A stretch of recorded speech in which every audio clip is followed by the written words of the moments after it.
ಲಕ್ನೋದ ಲೂಲು ಮಾಲ್ನಲ್ಲಿ ಮಹಿಳಾ ಉದ್ಯೋಗಿ ಮೇಲೆ ಅತ್ಯಾಚಾರ ಮತ್ತು ಕಿರುಕುಳ ನೀಡಿದ ಆರೋಪದ ಮೇಲೆ ಕ್ಯಾಶ್ ಸೂಪರ್ವೈಸರ್ನನ್ನ ಬಂಧಿಸಲಾಗಿದೆ.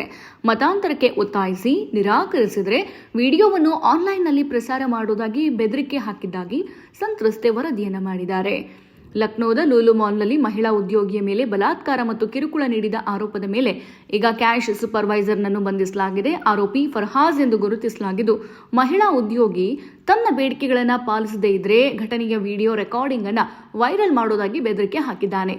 25 ವರ್ಷದ ಉದ್ಯೋಗಿಯೊಬ್ಬರು ದೂರು ನೀಡಿದ ನಂತರ ಸುಶಾಂತ್ ಗಾಲ್ಫ್ ಸಿಟಿ ಠಾಣೆಯ ಪೊಲೀಸರು ಫರ್ಹಾಜ್ನನ್ನು ಬಂಧಿಸಿದ್ದಾರೆ. ಫರ್ಹಾಜ್ ತನಗೆ ಮದ್ಯ ಕುಡಿಸಿ ಹೋಟೆಲ್ಗೆ ಕರೆದೊಯ್ದು ನಂತರ ಅತ್ಯಾಚಾರದ ವಿಡಿಯೋವನ್ನು ರೆಕಾರ್ಡ್ ಮಾಡಿದ್ದಾಗಿ ಆಕೆ ಹೇಳಿದ್ದಾಳೆ.